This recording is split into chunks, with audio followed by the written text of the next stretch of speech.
Alors mercredi dernier, je vous avais fait une vidéo sur les carnivores. Je vous avais fait vite fait un petit résumé de ce qu'était une plante carnivore, comment elle vivait, comment elle attirait ses proies et quelles étaient les grandes variétés des plantes carnivores que l'on pouvait retrouver sur les 5 continents. Donc aujourd'hui, ce que je vais faire, on va passer aux travaux pratiques et je vais vous montrer comment j'entretiens une plante carnivore, comment je la rempote, voilà, comment je fais tout pour qu'elle soit heureuse chez moi. Et j'ai craqué, je me suis acheté 2 plantes carnivores dont il y en a une troisième que je veux acheter, mais ils étaient en rupture, donc j'irai l'acheter vendredi prochain.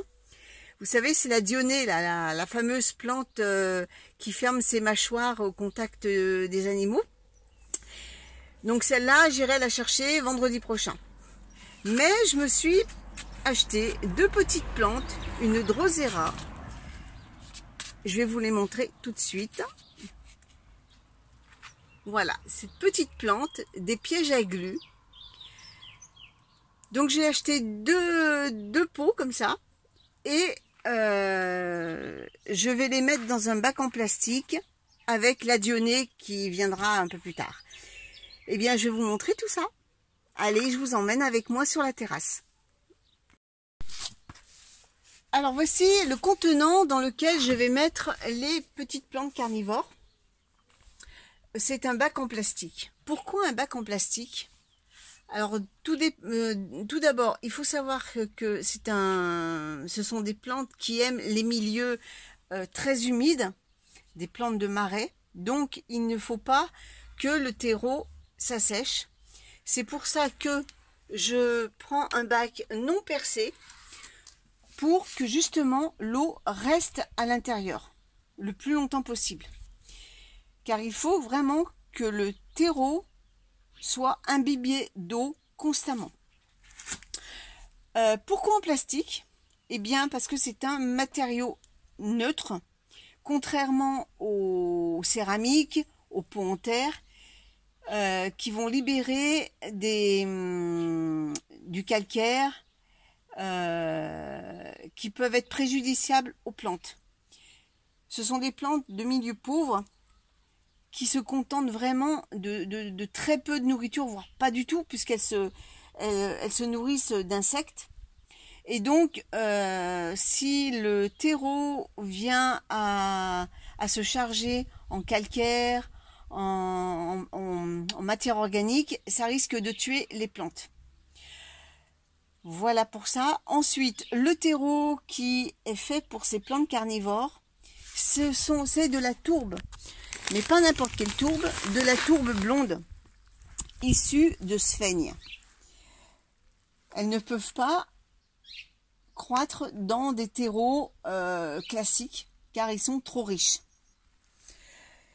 La tourbe, c'est un matériau qui retient énormément l'eau, et c'est un matériau pauvre. J'ai acheté également du sable.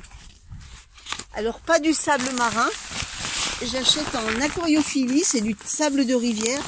Pourquoi du sable?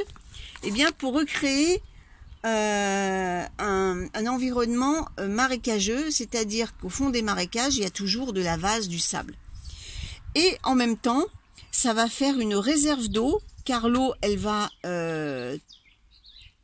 stagner dans le sable et par capillarité alimenter constamment le substrat. Je ne veux pas dire terreau parce que c'est pas du terreau, donc le substrat. Voilà pour les grandes lignes. Allons, maintenant parlons un peu de l'eau. Les plantes carnivores n'aiment pas le calcaire, n'aiment pas le chlore. Ça les tuerait. Donc il faut impérativement, et j'insiste bien sur ce mot, il faut utiliser soit l'eau de de récupération, c'est-à-dire l'eau que vous récoltez dans les bidons, dans les récupérateurs d'eau.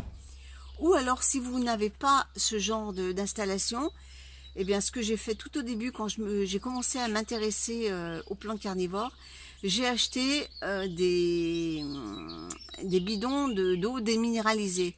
Mais alors je vous avertis tout de suite, il va vous en falloir beaucoup et la note risque d'être assez salée. Bien que le bidon de 5 litres ne coûte pas très cher, mais multiplié par X parce qu'il va vous en falloir régulièrement, surtout en pleine chaleur.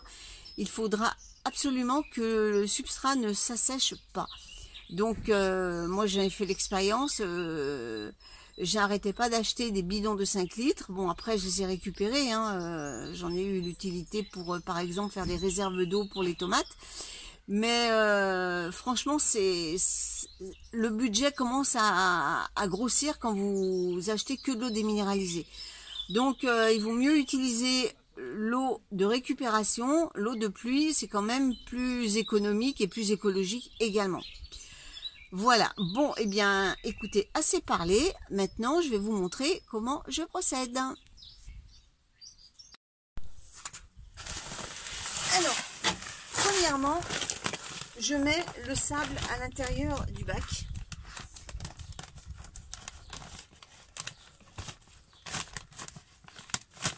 Alors pourquoi pas du sable marin? Tout simplement parce que dans le sable marin il y a du sel et c'est pas compatible du tout avec les plantes carnivores.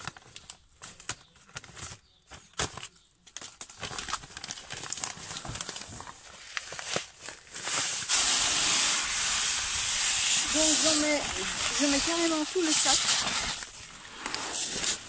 pour avoir une bonne réserve d'eau. Et je vais commencer à remplir avec de l'eau.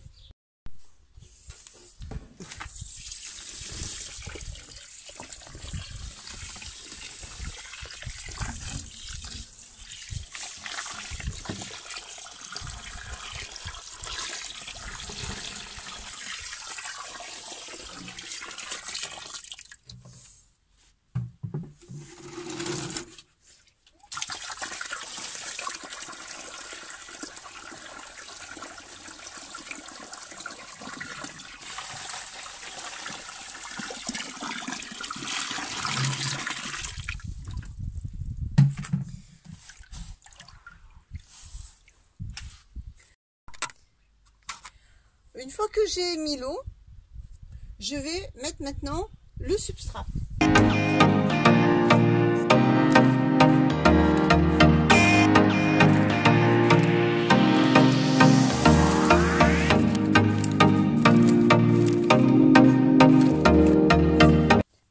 Après, ce que je fais, c'est que je brasse pour que tout le substrat s'imprègne d'eau.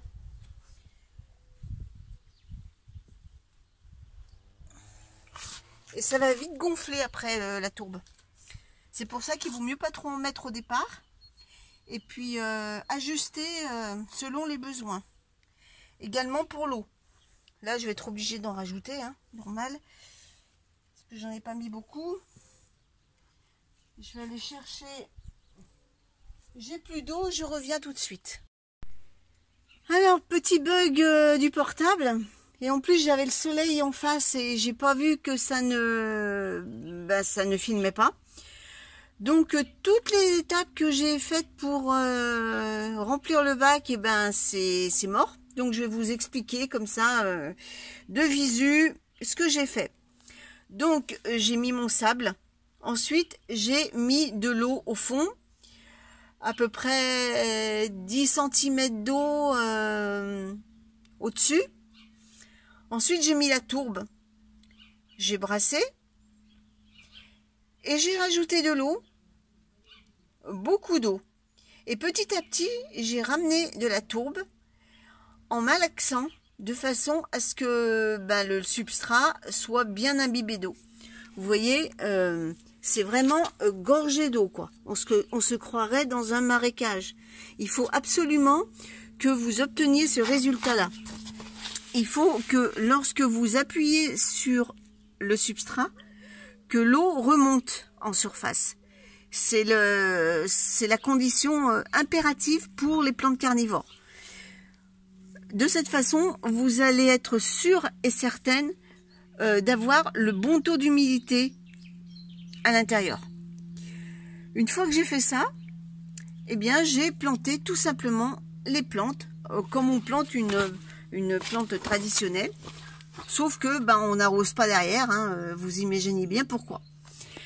Donc là, j'ai mis les 2 Drosera ici. Et au milieu viendra la Dionée que j'achèterai vendredi prochain. Voilà, eh bien, écoutez, maintenant vous savez tout sur les carnivores.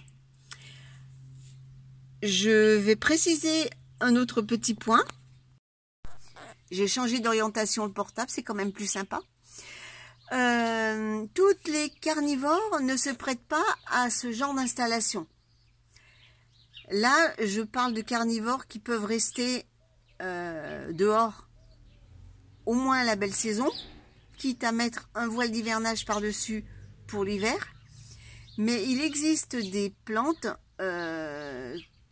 qu'on est obligé de rentrer car ça supporte des températures plus chaudes.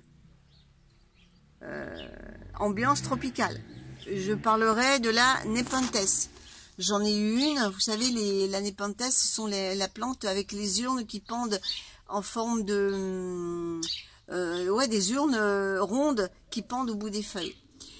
Je vais acheter une, je ne l'ai pas gardée longtemps, je crois que j'ai dû la garder 1 an maximum, car eh bien, je n'ai pas assez d'humidité pour elle, et pas assez de luminosité, surtout l'hiver. Donc elle a fini par sécher. Donc j'ai fait l'essai, je n'en rachète plus puisque je n'ai pas les conditions requises pour cultiver à bien cette plante. Par contre, tout ce qui est Sarracenia, Drosera, la Dionée, elles peuvent très bien passer toute l'année dehors. Il n'y a aucun souci, il faut bien penser simplement, si vous avez la Drosera capensis comme celle-là, à bien protéger l'hiver car c'est des plantes qui sont gélives. Comme c'est des plantes qui viennent d'Afrique, elles n'aiment pas trop les températures négatives. Voilà. À part ça, il n'y a rien d'autre à faire que de laisser vivre leur vie de plantes carnivores, surtout pas d'engrais. Voilà. C'est tout. Eh bien, écoutez, maintenant, je vais vous laisser et je vous dis à dimanche prochain. Salut!